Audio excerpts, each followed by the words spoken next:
व्यापितोऽक्षरं ब्रह्म भगवान् पुरुषोत्तमः।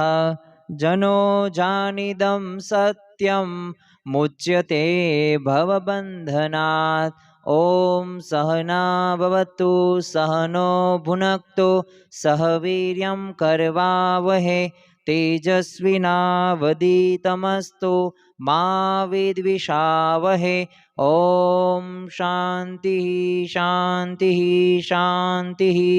दरेक दिव्य मुमुक्षु हरिभक्तों ने जय श्री कृष्ण, जय श्री राम, जय स्वामी नारायण। थोड़ाक दिवस पछी एक एवी पवित्र एकादशी आवी रही छे के जेठ वदी ए योगीनी एकादशी।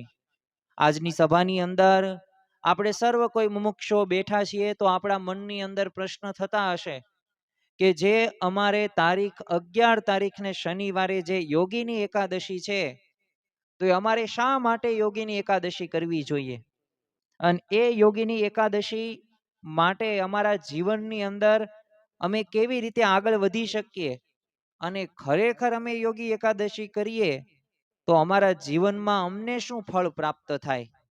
तो जो योगीनी एकादशीनी तो आम तो अद्भुत फल स्तुति ए ब्रह्म वैवर्त्य पुराणनी अंदर आपवामां आवेली छे अने भगवान श्री कृष्णए ए युधिष्ठिर राजाने आ कथानी वात करी छे। खरेखर आ योगीनी एकादशीनुं जे कोई व्रत करे तो एने 88,000 ब्राह्मणोने जमाडवा समान पुण्य प्राप्त थाय छे अने आ व्रत तमे भल भला मोटा पापनो पण नाश करनारुं छे। અને આજે આપણે હેમ માલીએ કઈ ભૂલ કરીને એની પૌરાણિક કથાની પણ વાત કરવાના છીએ। આમ તો આ વ્રત કરનારને તો આટલો બધો ફાયદો થાય જ છે, પરંતુ જે કથાનું ખાલી શ્રવણ કરે, પઠન કરે તો એને 1000 ગાયોનું દાન કરવા સમાન પણ ઉત્તમ ફળ પ્રાપ્ત થાય છે। આ હું નથી કહેતો, આ બ્રહ્મ વૈવર્ત્ય પુરાણની અંદર આનું ફળ આપવામાં આવે છે। तो आजना दिवसे आपणे सर्व कोई मुमुक्षु हरिभक्तो आ सभानी अंदर बैठा छीए तो आपणे आ बधाय प्रश्नोना जवाब मेळववाना छीए अने आ पौराणिक कथाना आधारे आपणा जीवननी अंदर आपणे शुं शीख लेवानी छे, शुं बोध लेवानो छे। कारण के जीवननी अंदर घणुं बधुं तो आपणे सांभळीए छीए, परंतु सांभळ्या बाद आपणा जीवननी अंदर आपणे परिवर्तन पण कंईक करवानुं होय छे अने तो ज आ एकादशीना व्रत रह्युं ने એને આપણે પરમ આદર થકી કર્યું કહેવાય અને એ ફળની પણ આપણને પ્રાપ્ત થતી જોવા મળે છે। આમ તો મહારાજા યુધિષ્ઠિર કે જે પોતે જિજ્ઞાસા વૃત્તિવાળા હતા, જે ધર્મનું પ્રતીક ગણવામાં આવે છે, તો એમના મનની અંદર જિજ્ઞાસા થાય છે અને અત્યંત નમ્રતાપૂર્વક એ ભગવાન એ શ્રી કૃષ્ણને પોતે એક પ્રશ્ન પૂછે છે અને એ પ્રશ્ન કયો હતો કે તમે મને जेठ मासनी अंदर एक शुक्ल पक्षनी एक कठिन ए जे एकादशी हती निर्जला एकादशी ए एकादशीनो तो महिमा तमे जणाव्यो, परंतु युधिष्ठिर राजा पोते जिज्ञासा वृत्तिवाळा हता एटले विशेष कीधुं के हवे जे आवता महीने जे कृष्ण पक्षनी अंदर कई एकादशी आवे छे अने ए एकादशी ए अमने एनो महिमा जणावो, एनी कथा जणावो। अने त्यारे ए भगवान श्री कृष्णए युधिष्ठिरने ए नरपतिओमां पण श्रेष्ठ एक उत्तम राजा एवुं तो संबोधन आप्युं अने ए प्रश्ननो पण उत्साहपूर्वक पोते उत्तर आपे छे अने एटલું જ વાત કરે છે કે જે કોઈ એ વ્રત કરશે ને તો એ વ્રતથી એના દરેક પાપોનો તો નાશ થશે જ તે, પરંતુ સર્વે વ્રતોમાં એ સૌથી ઉત્તમ વ્રત છે અને એનો જે હું તને મહિમા કહું એ તું શાંતિથી સાંભળજે। અને ભગવાન જણાવે છે કે જેઠ માસમાં कृष्ण पक्ष में आवती महान अने जे पवित्र तिथि है ने योगीनी एकादशी तरीके ओळखाय छे अने ए तू योगीनी एकादशीनी वात तू सांभळीश एटले तारा जीवन में अमुक प्रश्नों समाधान तो थशे ज ते, परंतु पापोनो पण नाश थशे।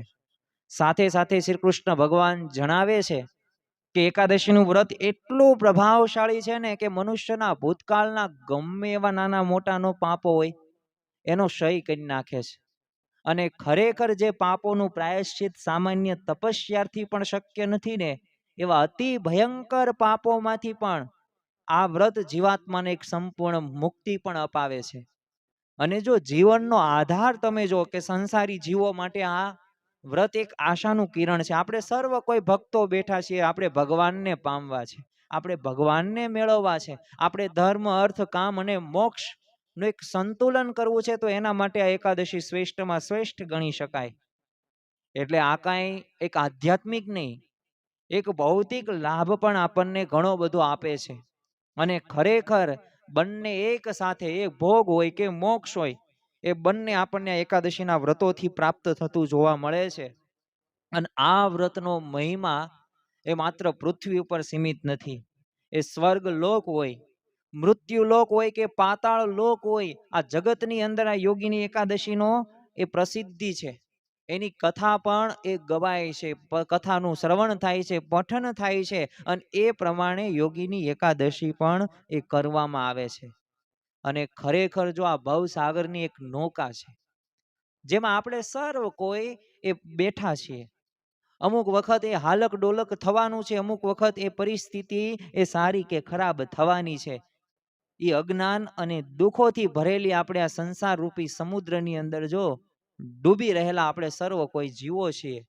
પરંતુ જો આવા વ્રતો કરવામાં આવે, જો આવી પૌરાણિક કથા સાંભળવામાં આવે અને એ કથાના આધારે આપણે જીવન બોધ આપણે પ્રાપ્ત કરીએ ને, તો અવશ્ય આપણી જે આ નૌકા રૂપી જે હોડી છે ને એ પાર પડે. અને ખરેખર આ મહાત્મા સાંભળીને તે જો સ્પષ્ટ તો આપણને એટલું તો થઈ ગયું આ સભામાં બેઠેલા બધાય ભક્તોના મનની અંદર, કે મનુષ્ય જન્મમાં આ એકાદશીનું જે પાલન કરવું એ જીવાત્મા માટે સૌથી મોટી એક આધ્યાત્મિક તક છે. પણ જે બુદ્ધિશાળી હોય ને તકને ઝડપે, એમાં ક્યારેય તે એ તક સામે એ ક્યારેય તર્ક ન કરે, અને એને જ બુદ્ધિશાળી કહેવાય, અને એને જ કુશાગ્ર બુદ્ધિ વાળો કહેવાય ને એ જ ભગવાનને પામી પણ શકે છે. તો આપણે મહિમા જોયો, શ્રી કૃષ્ણ ભગવાનના શબ્દો જોયા જે યુધિષ્ઠિરને કહ્યા. પરંતુ હવે આપણે પૌરાણિક કથાની વાત કરીએ, અને આ પૌરાણિક કથાની શરૂઆત આપણે કરીએ અને પૂરું થાય ત્યાં સુધી આપણે એકાગ્ર મને જો શાંતિથી સાંભળીશું ને, તો અવશ્ય આપણને એ ફળની પ્રાપ્તિ થશે. અને આ કથાના આધારે આપણા જીવનની અંદર આપણે શું સુધારા કરવાના છે ને, એની પણ વાત આજના દિવસે આપણે કરવાના છીએ. આમ તો કથાની શરૂઆત જ તે એક યક્ષોની એક અત્યંત સુંદર અને એક સમુદ્ર નગરી એટલે કે અલકાપુરીથી થાય છે, કે જેની અંદર ધન ધાન્ય બધું તે સારામાં સારું પોતે હોય છે. બધી પ્રકારની એક સુવિધા સંપન્ન અલકાપુરી નગરી હોય છે. અને એક કહેવાય ને કે દિવ્ય ઘટનાનું કેન્દ્ર સમાન એ આ પવિત્ર નગરી છે. હવે ત્યાં એક હેમમાલી દરરોજ પવિત્ર એક માનસ સરોવર ખાતેથી એક શિવ પૂજા માટે એક વિશિષ્ટ ફૂલોનો છે ને જથ્થો પોતે આમ નિયમિત સમયે ચૂંટીને લાવતો હતો. હવે આ નગરીના તે એક અધિપતિ એટલે કે યક્ષરાજ કુબેર હતા. એટલે પોતે ધન સંપત્તિના તો કુબેર ભંડાર કહેવાય. અને સાથે સાથે ભગવાન શિવજીના પણ પોતે પરમ ભક્ત અને પાછા કઠોર ઉપાસક હતા. એટલે આ રાજા કુબેરનો તો નિયમ શું હતો, કેવો અત્યંત કડક નિયમ. દરરોજ મધ્યાહન એટલે બપોરના સમયે શ્રદ્ધાપૂર્વક શિવજીની પૂજા કરવાની. અને કુબેરની સેવામાં હેમમાલી બટુક નામનો એક સમર્પિત યક્ષ હતો, કે જેનું કાર્ય શું હતું, દરરોજ માનસ સરોવર જાય અને શિવ પૂજા માટે પોતે નિયમિત એક ફૂલોનો જથ્થો લઈને આ કુબેરને આપે પોતે. અને એનું આ કાર્ય અને મુખ્ય ફરજ આ જ તે કે પૂજા માટે તાજા અને સુગંધિત ફૂલો લાવવાના. હવે હેમમાલીને એક અત્યંત સુંદર અને એક આકર્ષક રૂપવાળી એક પત્ની છે, અને એનું નામ શું હતું, વિશાલાક્ષી હતું. આ પત્નીનું નામ વિશાલાક્ષી. હવે આ રીતે હેમમાલીનું તો જીવન આમ ભગવાન શિવની સેવાની, ફૂલો લાવવા, પોતાનું ગૃહસ્થ જીવન એક સંતુલિત થાય એ માટે આમ આનંદથી એ મોજ મજાથી પોતે ચાલતું હતું. હવે એક દિવસ હેમમાલી છે ને માનસ સરોવરમાંથી એક ફૂલોનો જથ્થો લઈને પોતે આમ અલકાપુરી પરત ફર્યો. પરંતુ સીધો પોતે શિવ મંદિરે ન ગયો, કુબેર પાસે ન ગયો. પોતાની પત્ની હતી વિશાલાક્ષી, એનું સુંદર મુખ જોયું એને, અને હેમમાલી તો પોતે અત્યંત મોહિત થઈ ગયો. જ્યારે જીવનની અંદર જ્યારે વ્યક્તિ મોહમાં પ્રવેશ કરે ને, ત્યારે સારું કે ખરાબનો વિવેક નથી રહેતો. શું બોલવું કે શું ન બોલવું એનો વિવેક નથી રહેતો. શું કરવું જોઈએ શું ન કરવું જોઈએ એનો પણ વિવેક રહેતો નથી. એટલે મોહ રહ્યો ને એવી વસ્તુ જ એવી છે. અને મોહ થઈ ગયો ને કામરૂપી પાશ એટલે વાસનાનું બંધન. અને એમાં એ આ હેમમાલી પોતે સપડાઈ ગયો. હવે એને ખબર ન રહી કે રાજા કુબેરને મારે પૂજનનો સમય આવી ગયો છે, નિયમિતે પૂજન કરે છે.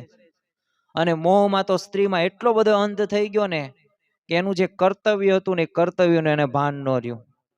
અને ફૂલો ભગવાન શિવને અર્પણ કરવાના હતા, તો એના બદલે એને શું કર્યું, પોતાની પત્ની હતી ને એની સાથે જ શૃંગાર રમવા ગયો, ભૌતિક સુખ માણવા પોતે ઘેરાઈ ગયો. હવે એને વિચાર્યું કે થોડી વાર પછી ફૂલ આપી આવીશ, પરંતુ કામ વાસનામાં તો સમયનું એને ભાન ભૂલી ગયો. અને એ જ એનો સૌથી મોટો અપરાધ થયો. હવે આ કઈ માત્ર શિસ્તનો કઈ ભંગ નહોતો, પણ જે ભગવાન શિવની પૂજામાં જે વિઘ્ન નાખવા સમાન ભયંકર એક કર્તવ્ય ભંગ હતો. અને એનું પરિણામ તો નિશ્ચિત જ હતું.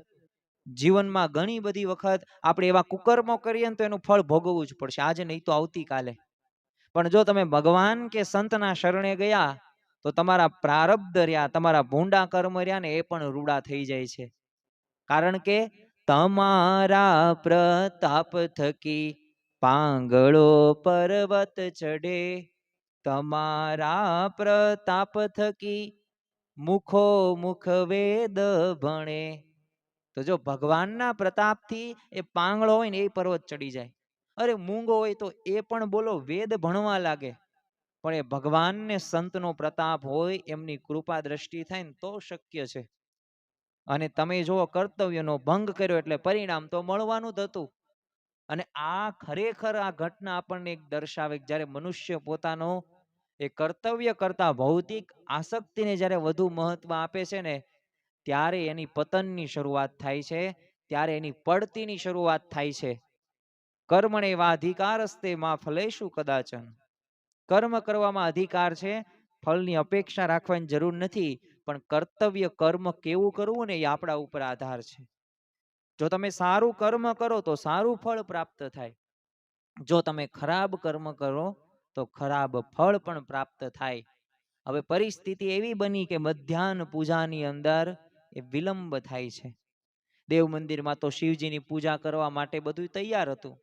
મધ્યાહન સમય પણ થઈ ગયો, પણ યક્ષરાજ કુબેર પોતે ફૂલોની વાટ જોઈ રહ્યો હતો. અને પૂજાનો નિયત સમય પસાર થઈ ગયો, પણ હેમમાલી ન આવ્યો. હવે સમયસર તો પૂજા ન થઈ, એટલે આ તો શિવ ભક્ત પોતે હતા કુબેર, અને પોતે અત્યંત ક્રોધ ચડે છે. અને ક્રોધિત થઈને કુબેરને એ અન્ય સેવકોને બોલાવ્યા ને કીધું કે ઓલા દુષ્ટ મન વાળો હેમમાલી હજુ સુધી કેમ ફૂલ લઈને નથી આવ્યો? જાઓ તમે તપાસ કરી આવો, ક્યાં છે અત્યારે? અને રાજાના આદેશથી તો અન્ય યક્ષોએ તે સમગ્ર નગરીની અંદર પછી તો યક્ષોની તપાસ શરૂ કરી. અને ઝડપથી હેમમાલીના ઘર સુધી પહોંચી ગયો.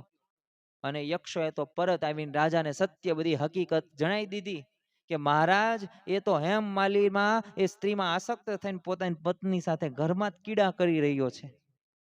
અને એટલે નથી આવ્યો, ફૂલો તો એ બધું બાજુમાં પડેલા છે. અને આ સાંભળીને કુબેરને ક્રોધ આમ તો કહેવાય ને સાતમા આસમાને પહોંચી ગયો. શિવ પૂજાના સમયે એક સેવક કામ વાસનામાં ડૂબેલો, એટલે પોતે તો ક્રોધિત તો હતા, પણ અત્યંત પોતે ઉશ્કેરાઈ ગયા. અને રાજા કુબેર હતા, એક જ પળનો વિલંબ કર્યા વિના એ તો ક્રોધાવિષ્ટ અવસ્થાની અંદર જ તે હેમમાલીને તાત્કાલિક પકડીને સભામાં હાજર કરવાનો એવો આદેશ પણ આપ્યો. હવે ઉતાવળું આમંત્રણ મળ્યું એટલે હેમમાલીને પોતાની ભૂલ સમજાઈ ગઈ. એટલે ભયથી તો પોતે ધ્રુજતો આકુળ વ્યાકુળ થઈને, હવે તો ગભરાયેલી આંખો હતી આ હેમમાલીની. અને એની સાથે શિવાલયમાં પોતે આવે છે.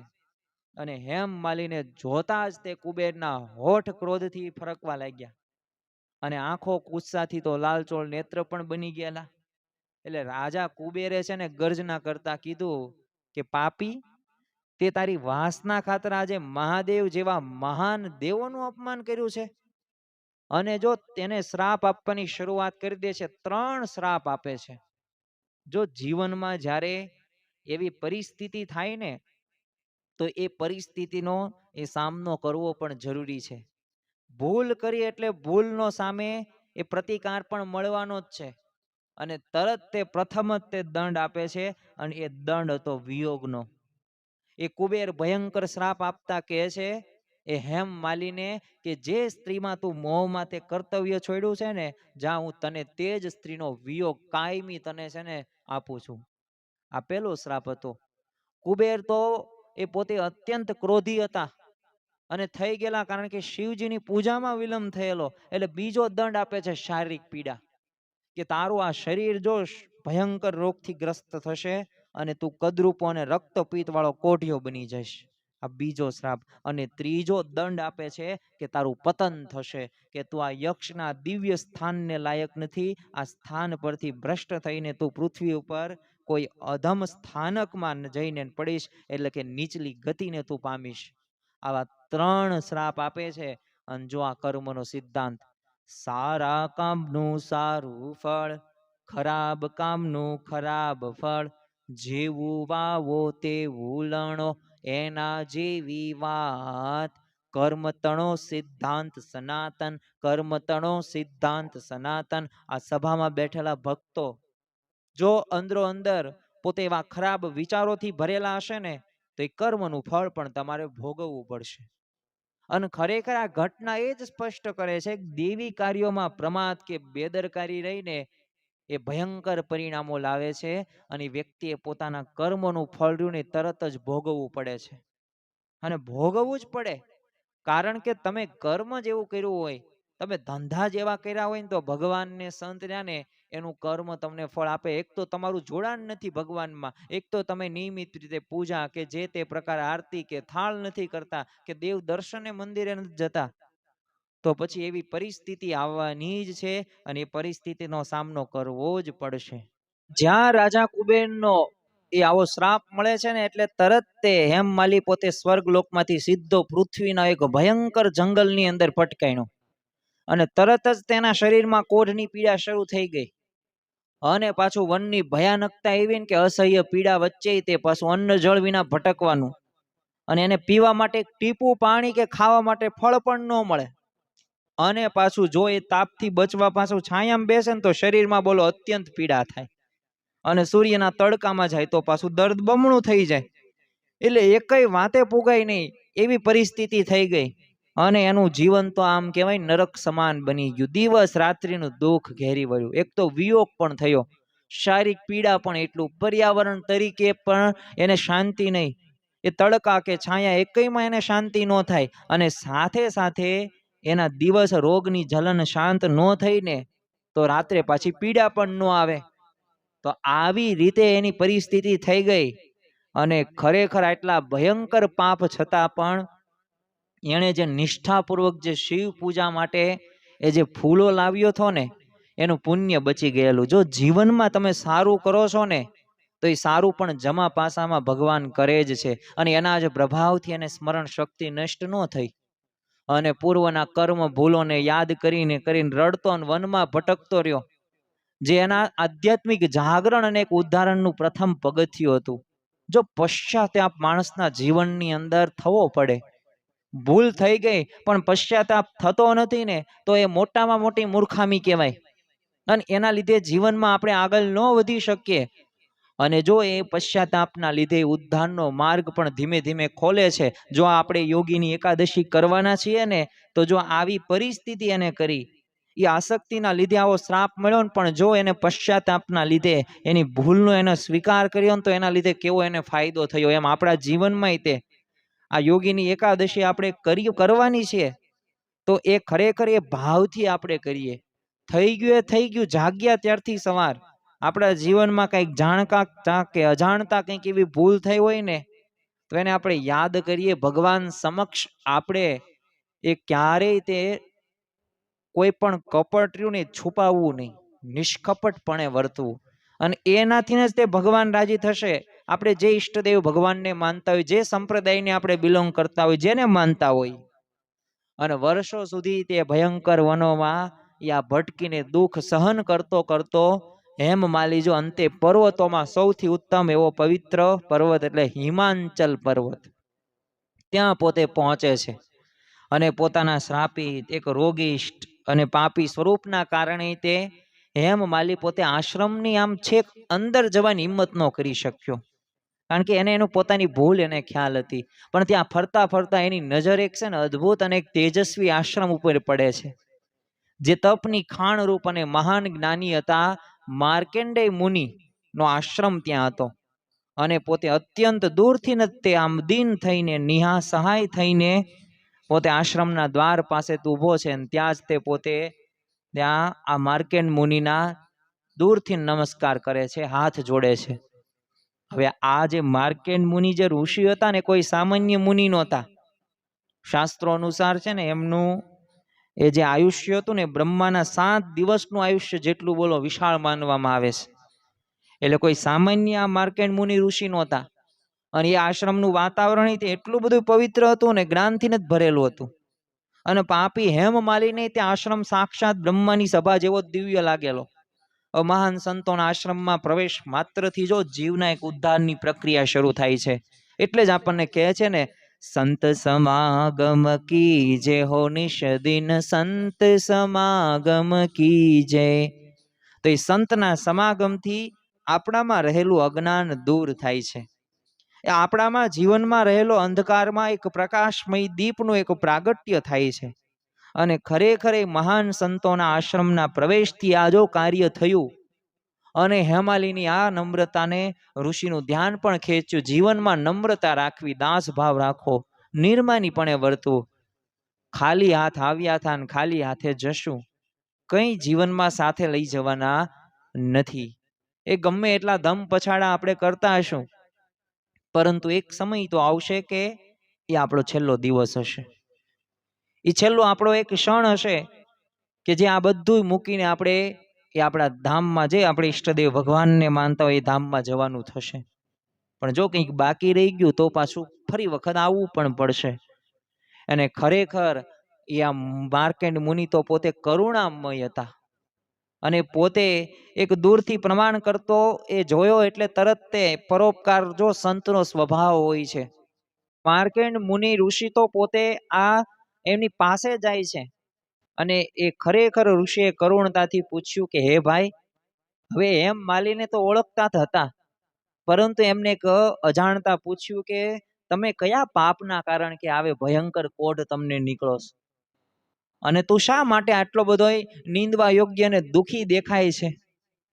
અને હેમમાલીએ પોતાની ઓળખ બોલો ત્યારે છુપાવી નહીં, અત્યંત નિખાલસ કબૂલાત કરી નાખી નિષ્કપટપણે, અને કહ્યું કે હું કુબેરનો સેવક તરીકે આવ્યો. અને કોઈ બહાના કાઢ્યા વિના બોલો એમને સત્ય શું કહી દીધું કે કામ વાસનાના કારણે છે ને આકુળ વ્યાકુળ મારું ચિત્ત થઈ ગયેલું, અને હું શિવ પૂજાનો સમય ચૂકી ગયેલો હતો. મેં મારું કર્તવ્ય હતું એ નિભાવ્યું બરાબર નહીં. અને જે મુનિને જણાવ્યું તે કઈ રીતે રાજા કુબેર પછી તો ક્રોધિત થઈને એને પત્નીના વિયોગ ને કોઢ ને આવી રીતના શ્રાપ આપ્યો એ વિગતે વર્ણન કરે છે. પણ પછી એક યાચના પણ કરે છે હેમમાલિની એ આ માર્કેન્ડ મુનિ ઋષિ સાથે, કે જો તમે તો દયાવાળા પુરુષોનું ચિત્ત સ્વભાવથી જ પારકાઓનું ભલું કરવાના સમર્થ છો, અને મેં આ ભયંકર પાપ કર્યું છે, કૃપા કરીને મને આ પાપમાંથી મુક્ત થવાનો કોઈકને ઉપાય બતાવો. એવો મને ઉપાય બતાવો કે જેનાથી આનાથી હું મુક્ત થઈ શકું. અને માર્કેન્ડ મુનિએ હેમમાલિની એ પારદર્શિકતા, નિષ્કપટપણું જોયું ને પોતે રાજી થઈ ગયા. અને કીધું કે તે મારી આગળ કંઈ છુપાવ્યા વિના સાચે સાચું કીધું છે ને, એટલે હું તારો ઉદ્ધાર કરીશ. અને મુનિએ પાછી ખાતરી પણ આપી દીધી કે અસત્ય ન બોલવાના કારણે હું તને દુઃખમાંથી મુક્ત કરનારું અને સુખ દેનારું વ્રત બતાવું છું. અને ઋષિએ માર્ગદર્શન આપ્યું. અને હવે આપણે સર્વ કોઈએ એ માર્કેન્ડ મુનિ ઋષિએ જે આદેશ આપ્યો ને એ આદેશ હવે શાંતિથી સાંભળવાનો છે. અને જ્યારે યોગીની એકાદશી આવે ત્યારે અવશ્ય એ આદેશનું પાલન કરીને વ્રત કરવાનું. દર વર્ષે આવશે તે યોગીની એકાદશી. અને ખરેખર જો આપણે સાચી રીતે કરીશું ને તો આપણને લાભ થશે. અને ત્યારે ઋષિએ આ હેમમાલીને કહ્યું કે આવનારા જેઠ માસનો કૃષ્ણ પક્ષ જ્યારે આવે ને ત્યારે તું નિષ્ઠાપૂર્વક યોગીની એકાદશીનું વ્રત કરજે.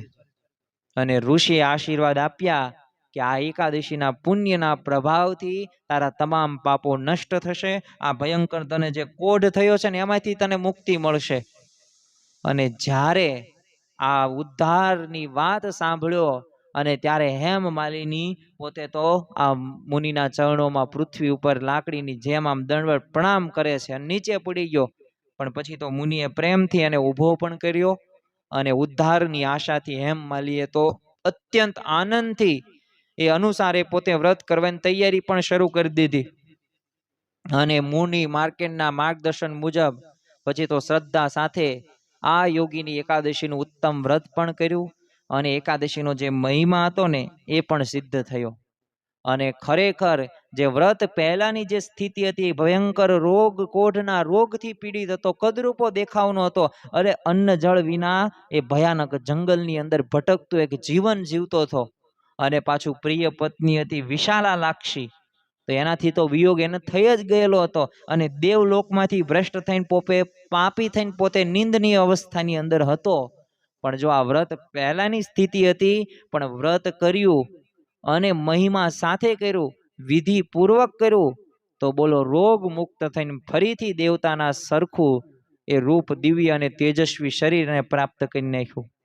એ અલકાપુરી નગરીની અંદર પોતે એક સન્માનભેર પાછો પણ ફર્યો અને જે સ્ત્રીનો વિયોગ થયેલો એ પત્ની સાથે એનું પુનર્મિલન પણ થાય છે. અને અગાઉની જેમ ભગવાન શિવની ભક્તિ સાથે ઉત્તમ સુખ પણ પોતે એ ભોગવવા લાગે છે. અને ખરેખર આ વ્રતના પ્રભાવથી એના જીવનની અંદર એ પોતે એક નવો જ એક સૂર્ય જ ઉગ્યો હોય, એક નવું જ જીવન મળ્યું હોય એવું થયું. તો ખરેખર જો એમના જીવનની અંદર આ ફાયદો થયો, આ વ્રત પણ ઉત્તમ વ્રત એને એવી રીતે પૂર્ણ કર્યું, મહિમા સાથે, શ્રદ્ધા સાથે. એવી જ રીતે આપણે પણ જ્યારે શનિવારે સવારે એ 12 વાગ્યા પછી આ વ્રતનો પ્રારંભ થાય છે, તો એ જે નવો દિવસ ત્યારે આપણે આવી રીતે વ્રત કરવાનું છે. ઇન્દ્રિયોને સંયમમાં રાખવાનું છે, મન ઉપર વિજય પ્રાપ્ત કરવાનો છે. અને આપણે ફળાહાર કે નિર્જળા જે રીતે આપણે યથાશક્તિ પ્રમાણે આપણે વ્રત કરીએ તો અવશ્ય આપણને લાભ થશે. ફરી વખત આ બ્રહ્મ વૈવર્ત્ય પુરાણની આ વાત છે અને એની અંદર આનો વાતનો એક મહિમા, એક અદ્ભુત ફળશ્રુતિની જે શરૂઆતમાં આપણે વાત કરી કે આ યોગીની એકાદશીનું આપણે વ્રત કરીશું તો 88,000 બ્રાહ્મણોને જમાડવા સમાન પુણ્ય પ્રાપ્ત થશે. અને ગમે એટલા મોટા પાપ નો કર્યા હોય તો એનો પણ નાશ થશે. તમને શ્રદ્ધા હોવી પડે, તમને વિશ્વાસ હોવો પડે, તમે જેને માનતા હોય એને. પણ આ બ્રહ્મ વૈવર્ત્ય પુરાણની વાત છે, શ્રી કૃષ્ણ ભગવાનના શબ્દો છે, આ એમની કથા છે. તો આ કથાને જો પરમ આદર થકી ખાલી આપણે શ્રવણ કે પઠન પણ કર્યું હશે ને તો મને કે તમને આપણને સર્વ કોઈને 1,000 ગાયોનું દાન કરવાનું પણ સમાન પુણ્ય પ્રાપ્ત થશે. તો જે લોકો કોઈ કારણસર વ્રત ન કરી શકે તો શ્રદ્ધાપૂર્વક આ કથાનું આપણે શ્રવણ કરીએ, આપણે આપણા સંતાનોને પણ આપણે આ શ્રવણ કરાવીએ, બીજાને પણ કહીએ. કારણ કે આ કથા એ આપણા જીવનને એક સાચી દિશા આપશે. ભગવાન શ્રી કૃષ્ણ દ્વારા એ અત્યંત પવિત્ર કથા એ કરવામાં આવેલી છે. તો અને જીવનમાં એક વાત યાદ રાખવી કે કર્તવ્ય પાલનની અંદર આપણે જાગૃતિ રાખીએ. ભૂલો ભલે બીજું બધું, મા બાપને ભૂલશો નહીં, અગણિત છે ઉપકાર એ કદી વિસરશો નહીં. તો ખરેખર એક પુત્ર તરીકે, એક સંતાન તરીકે આપણી જે જવાબદારી હોય એ જવાબદારીમાં આપણે જાગૃતિ સાથે મા બાપને સાચવીએ. ભૂલ થાય તો નિખાલસતાથી સ્વીકાર કરીએ. ભગવાન ને સંતની જેટલી સેવા મન કર્મ વચને થાય તો એ પ્રમાણે કરીએ અને દાસ ભાવે વર્તીએ. નમ્રતા આપણા જીવનમાં હશે તો ભગવાનને સંતનો અવશ્ય રાજીપો થશે. આપણે જે ભગવાનને માનીએ છીએ, આપણે જે માતાજીને માનીએ છીએ, તો એની કૃપા આપણા ઉપર અવશ્ય વરસશે જ તે. તો અવશ્ય આપણા જીવનની અંદર આ મુદ્દાઓને આજની સભાની અંદર આપણે આત્મસાત કરવાનો પ્રયત્ન કરીએ. ખરેખર આવો આપણને દુર્લભ એવો મનુષ્ય દેહ પ્રાપ્ત થયો. વર્ષની અંદર 24 એકાદશી આવે, મહિનાની અંદર એ 2 એકાદશી આવે દર 15 દિવસે. તો આનો આધ્યાત્મિક લાભો પણ ઘણા બધા છે. આવી પૌરાણિક કથાઓ જો આપણા જીવનની અંદર જો આપણે યાદ રાખીએ, જો બીજાને આપણે કહીએ તો અવશ્ય આ યોગીની એકાદશી એમાંથી ભગવાનને સંતની આપણા ઉપર કરુણા કૃપા દ્રષ્ટિ પડતી જ હોય છે. તમે જે ભગવાનને માનતા હોય, જે ઈષ્ટદેવ તમારા હોય, જે ગુરુ હોય, પણ અવશ્ય આ કથાઓ, આ પુરાણોની કથા એ આપણને આગળ વધારશે જ તે. તો આજના દિવસે આપણે એક કર્તવ્ય સાથે આગળ વધીએ. એક જાગૃતિ સાથે આ યાદ રાખીએ કે અમારા જીવનની અંદર અમે ભગવાનને સંતને રાજી કરી શકીએ એવી અમને બળ બુદ્ધિ અને શક્તિ આપજો। આવા જ આધ્યાત્મિક પ્રવચનો સાંભળવા માટે અમારી ચેનલને લાઈક કરો, શેર કરો અને સબસ્ક્રાઇબ કરવાનું ભૂલતા નહીં।